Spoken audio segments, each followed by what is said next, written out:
Variables क्या होते हैं, डेटा टाइप्स क्या होते हैं और भी बहुत कुछ। तो शुरू करते हैं हमारा लेक्चर। तो सबसे पहले बात करते हैं वेरिएबल्स क्या होते हैं। तो अगर इसे आसान शब्दों में समझाऊं तो ये एक सिंपल बॉक्स है जिसमें आप अपना डेटा रखते हो और उसके ऊपर एक स्टिकर लगा रखा है जिसके थ्रू आप उसको एक्सेस करोगे। सिंपल है, एक ये बॉक्स है जिसके अंदर आपने एक स्टिकर लगा रखा है नेम का उसके, और उसमें आप डेटा स्टोर करते हो। तो जब भी कभी आपको अपने प्रोग्राम के अंदर डेटा को स्टोर करना होगा तो वहाँ पे आप वेरिएबल्स का यूज़ करोगे। तो इसका एक एग्जाम्पल देखते हैं। तो सपोज मेरा प्रोग्राम है, उसमें मेरे को कोई स्कोर मेंटेन करना है, तो मैंने एक स्कोर नाम का वेरिएबल बनाऊंगा जिसमें मैं 5 असाइन करूंगा। तो मेमोरी में बिहाइंड द सीन्स क्या होगा कि एक बॉक्स बना दिया जाएगा मेमोरी में जिसको नाम दे दिया जाएगा स्कोर, और उसके अंदर 5 असाइन कर दिया जाएगा। तो इस तरीके से वेरिएबल्स काम करते हैं। एक सिंपल बॉक्स है जिसके अंदर डेटा होल्ड करेंगे। हर वेरिएबल का एक नाम होता है जिसके थ्रू उसको एक्सेस करते हैं। अब बात आती है कि क्या वेरिएबल्स को रीअसाइन कर सकते हैं। सपोज मैंने एक बार उसमें डेटा डाल के रख दिया, अब क्या मैं उसे दोबारा असाइन कर सकता हूँ, मतलब दोबारा उसमें कोई और डेटा डाल सकता हूँ। तो कॉटलिन में ये अलग तरीके से मैनेज किया गया है।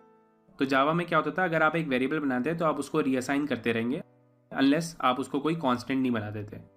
बट कॉटलिन में आप वेरिएबल्स दो तरीके से बना सकते हैं, वैर एंड वैल। तो वैर जो होते हैं वो तो रीअसाइन किए जा सकते हैं, बट वैल जो है वो रीअसाइन नहीं किए जा सकते। तो इसको कोड पे चल के समझते हैं, ज़्यादा ईजी रहेगा। तो इसको मैं यहाँ से क्लोज कर देता हूँ। यहाँ पे हम एक नई फाइल बनाते हैं। तो यहाँ पे मैं एक नई फाइल बनाऊंगा कॉटलिन की और इसे मैं नाम दूंगा वेरिएबल्स।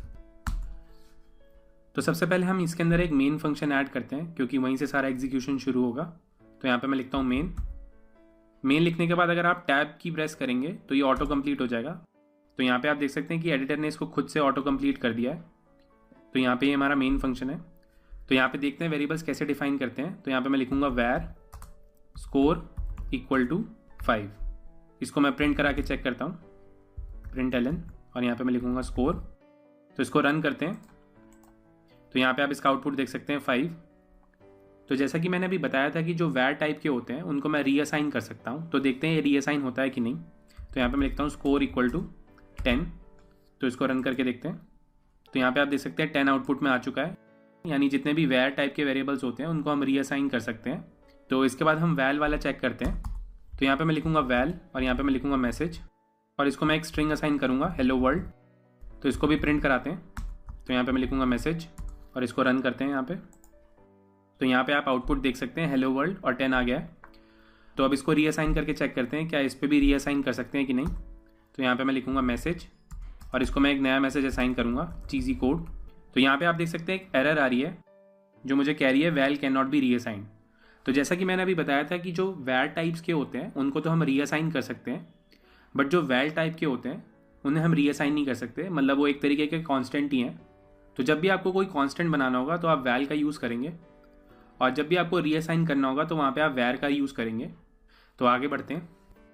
तो अब बात आती है कि इस डब्बे का कोई साइज़ है कि नहीं।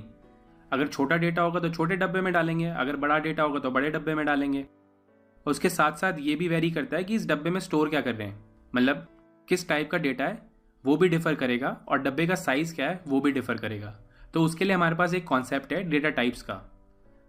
तो यहाँ पे आप देख सकते हैं इतने तरीके के डेटा टाइप्स होते हैं हमारे पास, इंटीजर टाइप का, फ्लोटिंग पॉइंट टाइप का, या बूलियन है, कैरेक्टर भी हो सकते हैं। तो इंटीजर में आपको कितना बड़ा नंबर स्टोर करना है। बाइट जो है वो कम साइज लेता है, शॉर्ट उससे थोड़ा सा ज़्यादा लेगा, इंट थोड़ा सा ज़्यादा लेगा, और लॉन्ग सबसे ज़्यादा लेता है। तो ये नंबर के ऊपर डिपेंड करता है कि आपको किस टाइप का डेटा चाहिए। उसके बाद अगर आपको फ्लोटिंग पॉइंट स्टोर करने हैं यानी डेसिमल नंबर स्टोर करने हैं तो इन दोनों का यूज़ करोगे। बूलियन में सिर्फ ट्रू और फॉल्स वैल्यू होती है।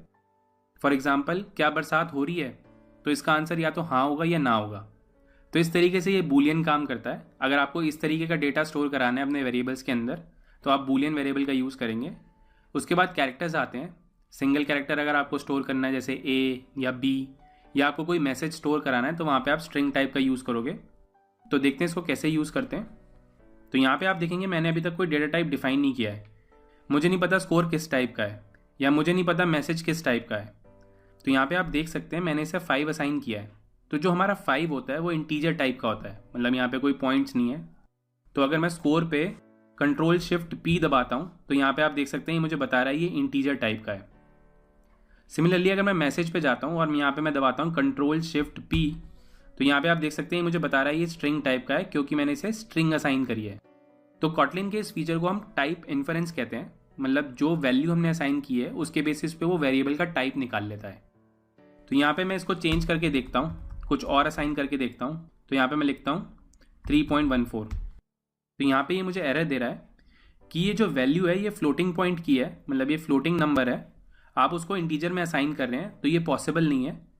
क्योंकि कॉटलिन में क्या होता है कि एक बार आपने वेरिएबल का टाइप डिफाइन कर दिया, उसके बाद उसको आप चेंज नहीं कर सकते हैं। तो यहाँ पे आप देख सकते हैं स्कोर को मैंने पहले 5 असाइन किया था, यानी ये इंटीजर टाइप का है। अब मैं इसमें फ्लोटिंग पॉइंट असाइन कर रहा हूँ तो वो मुझे मना कर रहा है। तो इस फीचर को हम कहते हैं टाइप चेकिंग। तो वो आपका कंपाइल टाइम पे चेक कर लेता है कि ये जो वैल्यू है क्या इस वेरिएबल में असाइन भी हो सकती है कि नहीं, मतलब यहाँ पे ये जो वेरिएबल्स हैं और वैल्यूज़ हैं ये कंपैटिबल हैं कि नहीं। तो इसको मैं यहाँ से रिमूव कर देता हूँ और देखते हैं एक्सप्लिसिटली हम वेरिएबल्स कैसे डिफाइन करते हैं। तो यहाँ पे मैं लिखता हूँ वैर, और यहाँ पे मैं लिखता हूँ स्कोर, और यहाँ पे मैं लिखूँगा कोलन, और यहाँ पे मैं लिखूँगा इंट, और इसको मैं वैल्यू असाइन करूँगा 12। तो यहाँ पे आप देख सकते हैं इस तरीके से हम एक्सप्लिसिटली डिफाइन करते हैं कि इसका डेटा टाइप क्या है। तो अगर मुझे कोई और वेरिएबल बनाना है तो यहाँ पे मैं लिखूँगा वैर, और यहाँ पे मैं लिखूँगा टेम्परेचर कोलन, और यहाँ पे मैं लिखूँगा डबल, और इसको मैं यहाँ पे वैल्यू असाइन करूँगा 89.4। तो बूलियन के लिए भी एक वेरिएबल बनाते हैं। तो यहाँ पे मैं लिखूँगा इज़ रेनिंग, को मैं असाइन करूँगा बूलियन टाइप का, और इसको मैं असाइन करूँगा फॉल्स। सिमिलरली हम कैर टाइप का भी बनाते हैं। तो यहाँ पे मैं लिखूँगा अल्फ़ाबेट कोलन, और यहाँ पे मैं लिखूँगा कैर और इक्वल टू, और कैरेक्टर डेटा टाइप के लिए हम यहाँ पे सिंगल कोट यूज़ करते हैं। तो यहाँ पे मैं लिखूँगा ए। स्ट्रिंग हम ऑलरेडी देख चुके हैं, तो यहाँ पे मैं लिख देता हूँ मैसेज, और इसका डेटा टाइप होगा स्ट्रिंग, और इसको मैं असाइन करूँगा हेलो वर्ल्ड। तो इस तरीके से हम डिफरेंट टाइप के वेरिएबल्स बनाते हैं।